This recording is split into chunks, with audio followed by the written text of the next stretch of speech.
హే friends. So, మరి మనం ఆలయాల గురించి, ఆలయాల రహస్యాల గురించి అయితే వీడియోస్ అయితే చేసుకుంటూ ఉన్నాం గదా! మరి ఈరోజు ఆంధ్రప్రదేశ్‌లో ఉన్నటువంటి శైవుడు, అలాగే మరి విష్ణువు కలిసినటువంటి ఏకైక క్షేత్రంగా శివ, వైష్ణవులు, శివకేశవులు ఇద్దరూ ఉన్నటువంటి ఏకైక క్షేత్రం, ఆంధ్రప్రదేశ్‌లో ఉన్నటువంటి ఏకైక క్షేత్రంగా చెప్పబడేటువంటి అన్నవరం సత్యనారాయణ స్వామి క్షేత్రం యొక్క మహత్యం గురించి ఈరోజు మన వీడియోలో మనం తెలిసేసుకుందాం. సో, ఎవరైనా గనక ఫస్ట్ టైమ్ మన ఛానెల్ చూస్తున్నట్లయితే గనక సబ్స్క్రైబ్ చేసుకొని పక్కనే ఉన్న బెల్ ఐకాన్‌ని క్లిక్ చేసేయండి.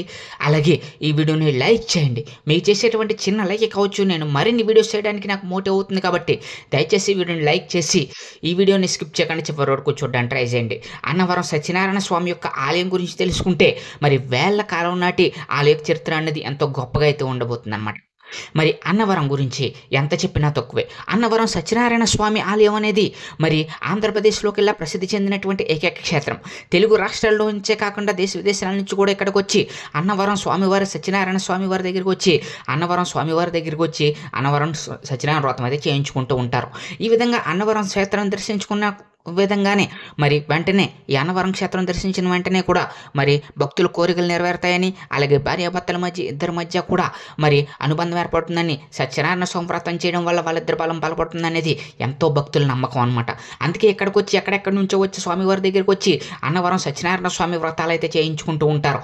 ఇక్కడ వ్రతం చేయించుకుంటే గనక భార్యాభర్తలిద్దరూ జన్మలో కలిసి ఉంటారనేది ఇక్కడ ఈ ఆలయం యొక్క ప్రసిద్ధి అనమాట.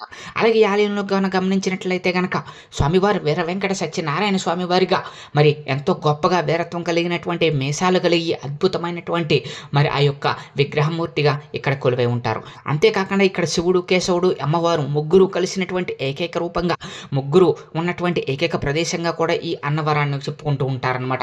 మరి ఆంధ్రప్రదేశ్‌లో మరి అన్నవరంలో ఉన్నటువంటి పిఠాపురానికి 20 కిలోమీటర్ల దూరంలో ఉన్నటువంటి ఈ అన్నవరం క్షేత్రం అనేది ఒక అద్భుతమనే చెప్పాలి. మరి కార్తీక మాసంలో గాని, అలాగే మరి శ్రీహరికి సంబంధించినటువంటి ధనుర్మాసంలో గాని ఇక్కడ మరి గొప్పగా, ఎంతో గొప్పగా ఇక్కడ అన్నవరం సత్యనారాయణ స్వామి వ్రతాలైతే జరుగుతూ ఉంటాయి. అలాగే ఇక్కడ స్వామివారికి చేసేటువంటి ప్రసాదం, అన్నవరం ప్రసాదం అంటే దేశం నలుమూలల నుంచి కూడా ఎంతోమందికి ప్రపంచం నుండి కూడా మరి ఇక్కడి నుంచి అన్నవరం ప్రసాదం పట్టుకెళ్తూ ఉంటారు. ఇక్కడ స్వామివారి యొక్క ప్రసాదానికి ఉన్నటువంటి టేస్ట్ మరెక్కడా రాదనమాట.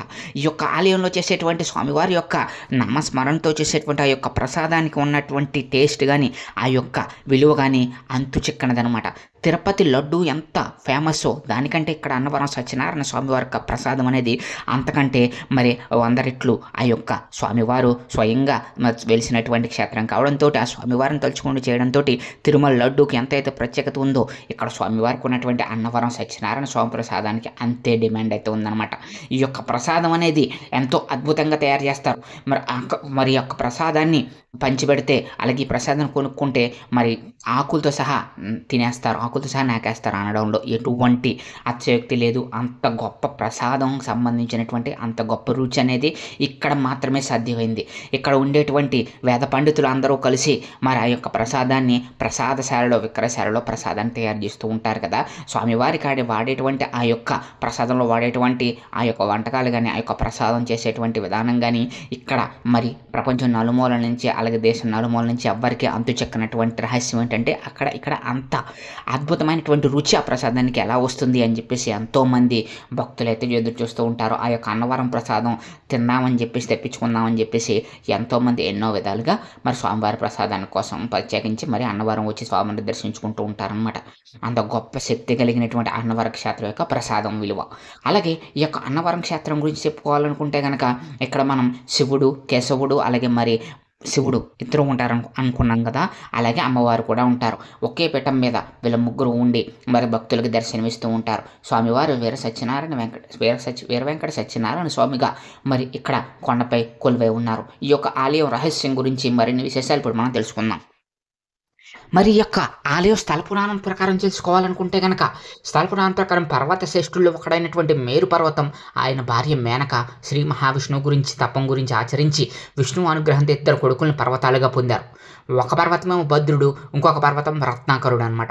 భద్రుడు విష్ణుమూర్తిని గురించి తపస్సు చేసే శ్రీరామచంద్రమూర్తికి నివాసమైనటువంటి స్థానంగా భద్రాచలంగా మారుతాడు. రత్నాకరుడు అనేటువంటి ఇంకొక కొడుకు కూడా విష్ణు గురించి తపమాచరించి మెప్పించి శ్రీ మహావిష్ణువును శ్రీ వీర వెంకట సత్యనారాయణ స్వామిగా పిలిచేటువంటి ఉండేటటువంటి రత్నగిరి కొండగా లేదా రత్నాచలం కొండగా మారతాడు. ఆ యొక్క క్షేత్రం ఇప్పుడు మన అన్నవరంగా చెప్పబడుతున్నటువంటి ఆ యొక్క వెంకటేశ్వర స్వామిగా వెలిసినటువంటి శ్రీ సత్యనారాయణ స్వామి అనమాట. ఈయన్ని మరి రత్నాకరుడు అని కూడా అంటారు. రత్నగిరి కొండ మీద వెలిసినటువంటి ఈ యొక్క ఆలయం ఎంతో గొప్ప ఆలయంగా తూర్పుగోదావరి జిల్లాలో పిఠాపురానికి సమీపంలో గొరస గ్రామ ప్రభువు రాజా ఇనుగంటి రామానియం బహదూర్ ఏలుబడిలో అరంకెంపూడి దగ్గర అన్నవరం అనే గ్రామంలో వెలిసిందనమాట. అక్కడ ఈదంకి ప్రకాశరావు అనే బ్రాహ్మణుడు ఉండేవాడు.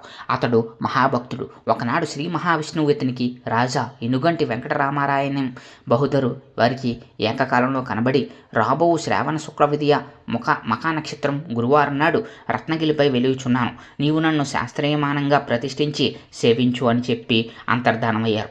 మరునాడు ఇరువురూ కలిసి తమకు వచ్చినటువంటి కళను చెప్పుకుని కరణామ సంవత్సరం శ్రావణ శుక్ల పాడ్యం నాటికే అందరూ అన్నవరం చేరుకున్నారు. అక్కడ స్వామివారి కొరకు వెతుకుతుండగా మరి స్వామివారు ఎక్కడా కనబడపోయేసరికి కొండ మొత్తం ఎత్తుకుతూ ఉండగా స్వామివారిని మళ్ళీ మనసులో ప్రార్థించి స్వామి ఎక్కడున్నావు స్వామి అని చెప్పి ప్రార్థించగా ఒక అంకుడు చెట్టు కింద పొదలో స్వామివారి పాదాల మీద సూర్యకిరణాలు పడ్డాయి. వెంటనే వారు ఆ పొదను తొలగించి స్వామివారి విగ్రహాన్ని రత్నగిరి కొండపైకి తీసుకుని వచ్చి కాశీ నుండి తెప్పించినటువంటి మరి ఆ కాశీ గంగతోటి అలాగే నారాయణ మంత్రంతో విష్ణు పంచాయతనం పూర్వకంగా మరి ఆ యొక్క ఆలయాన్ని అయితే నిర్మించడం జరిగింది. దాని పంచాయతనం ఉండటం చేత దాని ప్రతీకగా ముందు గణపతులు శంకర చిహ్నాలు గలవి శూల శిఖరాలతో ఉన్నాయి. అయినా రెండు చిన్న చిన్న విమానాలు గోపురాల మధ్యగా ప్రధాన విమాన గోపురం వెనక ఆదిత్య దేవత అంబికా దేవత ప్రతీకలకు చక్ర శిఖరాలను ఉన్న మరి రెండు విమాన గోపురాలు కూడా ఉన్నాయి. ఒకే చోట ఇన్ని విధాలమైన భిన్న దేవతా చిహ్నాలు ఉండటం అపూర్వం అనమాట.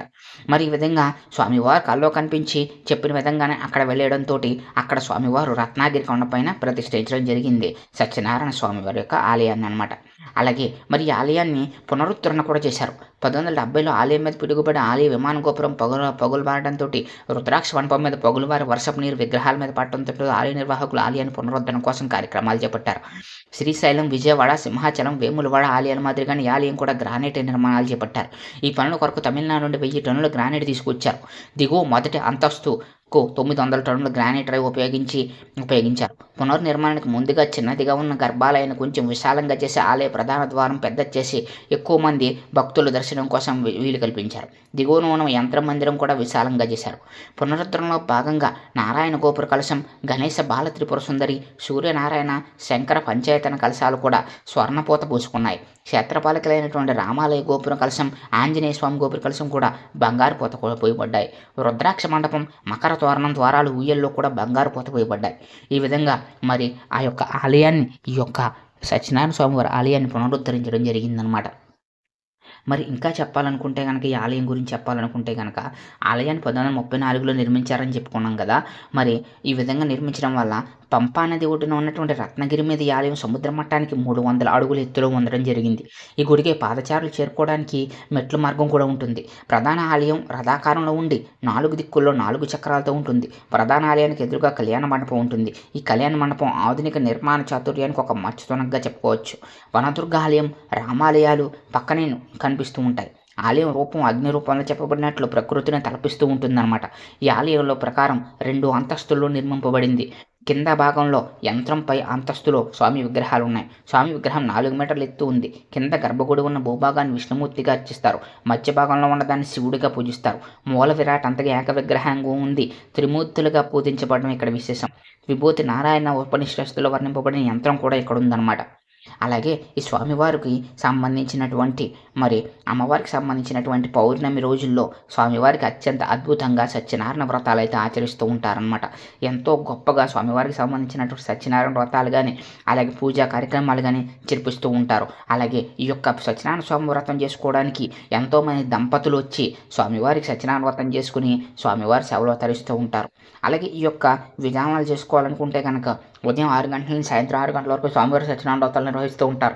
సాధారణ వ్రతం అయితే 150 రూపాయలు అయితే, ప్రత్యేక వ్రతం అయితే 300 రూపాయలు, అలాగే ధ్వజస్తంభం వద్ద అయితే 700, అలాగే ఒక్కొక్క విశిష్ట వ్రతం అయితే 1500 చొప్పున రుసుము ఉంటుంది. స్వామివారి కళ్యాణ మండపంలో చేయాలనుకుంటే కనుక మరి దానికైతే 1500 రూపాయల వరకు కూడా తీసుకుంటారనమాట.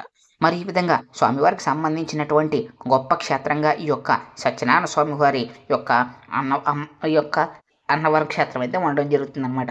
మరి ఈ విధంగా అన్నవరంలోను దేవస్థానం, కాటేజీలోను, సత్రాల్లో భక్తుల వసతులు కల్పిస్తారు. ఈ యొక్క ఆలయంలో చేసేటువంటి ప్రసాదం అనేది గొప్పగా ఉంటుందని చెప్పుకున్నాం కదా! సో, ఆ యొక్క ప్రసాదం కోసమే ఎంతోమంది మరి ఈ యొక్క ఆలయానికైతే వస్తూ ఉంటారు. అలాగే ఇక్కడ మనకి ఆలయంలో చూడవలసినటువంటి ప్రదేశాల్లో ఒక గొప్ప ప్రదేశం ఏంటి అంటే గనక, మరి ఈ యొక్క ఆలయం లో ఉన్నటువంటి శాస్త్రీయ కలమానంగా నిర్మించబడినటువంటి కాల నిర్ణయ యంత్రం ఒకటి ఉంటుంది. ఈ యొక్క నిర్ణయం ప్రకారం సూర్యుడి యొక్క ఎండను బట్టి ఆ యొక్క కాలాన్ని అయితే చూపిస్తూ ఉంటుందన్నమాట. సూర్యకిరణాలు పడేటువంటి ఆ యొక్క యాంగిల్‌ని బట్టి అక్కడ టైం ఎంత అయిందో ప్రెజెంట్ టైంకి ఎగ్జాక్ట్‌గా మ్యాచ్ అయ్యే విధంగా ఇక్కడైతే అమర్చడం జరిగింది. ఆ యొక్క ఆలయాన్ని మరి మనం ఆ యొక్క ఆలయానికెళ్తే దీన్ని మనం చూడొచ్చు. అలాగే ఇక్కడ స్వామివారికి సంబంధించినటువంటి శ్రీకృష్ణ పరమాత్మకు సంబంధించినటువంటి ఆలయం ఉంటుంది. అలాగే మరి గోశాల ఉంటుంది. గోవులకు పూజ చేసుకోవాలంటే గోశాలలో పూజలు చేసుకోవచ్చు. అలాగే స్వామివారికి సంబంధించినటువంటి ఎన్నో రకాలైనటువంటి ఇక్కడ మరి ఎన్నో పూజలైతే చేస్తూ ఉంటారు. నిత్యం స్వామివారిని దర్శించుకోవచ్చు కూడా.